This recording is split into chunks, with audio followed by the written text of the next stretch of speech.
আসসালামু আলাইকুম বন্ধুরা। আজকে আমরা কথা বলবো কুইন এলিজাবেথের সম্পর্কে। তো দুনিয়ার ইমেজে নতুন আরেকটি এপিসোডে আপনাকে স্বাগতম জানাই। তিনি জন্মগ্রহণ করেছিলেন 21 এপ্রিল 1926 সালে এলিজাবেথ এক্সেটারি ম্যারিসন।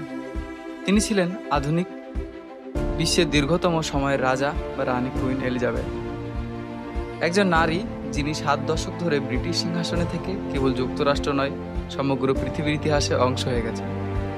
আজ আমরা জানব এই মহারানীর কিভাবে ছোট্ট একটি রাজকুমারী হয়ে উঠলেন বিশ্বের সবচেয়ে শ্রদ্ধেয় সমাজসেবী। 1926 সালের 21 এপ্রিল লন্ডনে জন্ম নেন তিনি। নাম রাখা হয় এলিজাবেথ আলেকজান্দ্রা মেরি উইন্ডার্স। শৈশবে সবাই তাকে ডাকত লিলিবেট নামে। তখন কেউ ভাবেনি যে এই মিষ্টি ছোট্ট মেয়েটি একদিন ব্রিটিশ শাসনের ভবিষ্যৎ রানী হবে। কিন্তু ইতিহাসের খেলা অন্য ছিল। 1936 সালে তার কাকা কিং এডওয়ার্ড অষ্টম ভালোবাসার কারণে সিংহাসন ত্যাগ করলেন। তার বাবা হয়ে যান রাজা ষষ্ঠ জর্জ, আর সেই সঙ্গে এলিজাবেথ হয়ে ওঠেন সিংহাসনের উত্তরাধিকারী। এলিজাবেথের পড়াশোনা হয়েছিল বাড়িতেই। রাজকীয় টিউটররা তাকে ইতিহাস, সাহিত্য এবং রাষ্ট্রবিজ্ঞান শেখাতেন।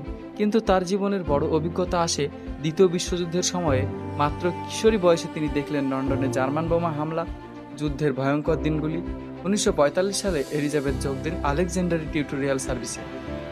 সেখানে তিনি গাড়ি চালানো, মেক্সিকানি শিখেছিলেন। একজন রাজকুমারী অন্য একটি ছিল সেটি অস্বাভাবিক এবং সাহসী পদক্ষেপ। 1947 সালে তিনি বিয়ে করেন তার প্রেমিক প্রিন্স ফিলিপকে, গ্রিস এবং ডেনমার্কের রাজপুত্র। তাদের ভালোবাসার গল্প ছিল অসাধারণ। তাদের সংসারে জন্ম নেন 4 সন্তান, চার্লস অ্যান্ড্রু অ্যান্ড এডওয়ার্ড, এবং এই পরিবারই পরে ব্রিটিশ রাজ পরিবারের আধুনিক অধ্যায়ের কেন্দ্রবিন্দু হয়ে ওঠে। 1952 সালে হঠাৎ করে তার বাবা কিং জর্জ ষষ্ঠ মারা যান। মাত্র 25 বছর বয়সে এলিজাবেথ হয়ে যান কুইন এলিজাবেথ।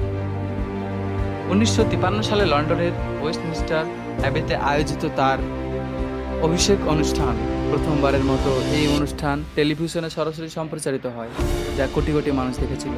সেই দিন থেকে শুরু হয় বিশ্বের সবচেয়ে দীর্ঘ রাজত্বের যাত্রা। তার শাসনকালে পৃথিবী বদলেছে। ব্রিটিশ সাম্রাজ্য ছোট হয়ে কমনওয়েলথের রূপ নেয়।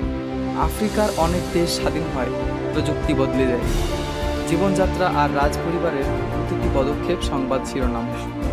তিনি ছিলেন শৃঙ্খলাবদ্ধ, কর্তব্যপরায়ণ এবং নিরপেক্ষ। জনপ্রিয়তা কখনো বেড়েছে, কখনো কমেছে। ডায়না প্রিন্সেপ এবং অফ ওয়েলসের মৃত্যুর পর রাজপরিবারের সমালোচনা হয়েছিল তীব্রভাবে, কিন্তু ধীরে ধীরে তিনি আবার জনগণের হৃদয়ে জায়গা নেন। বিগত 70 বছরে তিনি 14 জন ব্রিটিশ প্রধানমন্ত্রী দেখেছেন, উইনস্টন চার্লিস থেকে শুরু করে লিজ ট্রাস পর্যন্ত। তিনি সাক্ষাৎ করেছেন অসংখ্য বিশ্ব নেতাদের সঙ্গে, এবং জওহরলাল নেহরু থেকে নরেন্দ্র মোদী পর্যন্ত। কুইন এলিজাবেথ ছিলেন ধারাবাহিকতা ও স্থিতিশীলতার প্রতীক। তিনি নিজেকে কখনো সমালোচনার কেন্দ্র করতে চাননি, বরং তার কর্তব্য পালন করেছেন চুপচাপ ও নিষ্ঠার সঙ্গে। এই কারণেই সারা বিশ্ব তাকে সম্মান করেছেন। কুইন এলিজাবেথ ছিলেন এক যুগের প্রতীক, এক নারী যিনি পরিবর্তনশীল পৃথিবীর মাঝে স্থির থেকে কোটি কোটি মানুষের মনে জায়গা করে নিয়েছেন। তিনি হয়তো আর নেই, কিন্তু তার উত্তরাধিকার, তার সেবা আর তার গল্প বেঁচে থাকবে ইতিহাসের পাতায় প্রজন্মের পর প্রজন্ম। তো গল্পটি যদি ভালো লেগে থাকে তাহলে একটা লাইক এবং একটা সাবস্ক্রাইব এবং বন্ধুদের সঙ্গে শেয়ার করে দেবেন।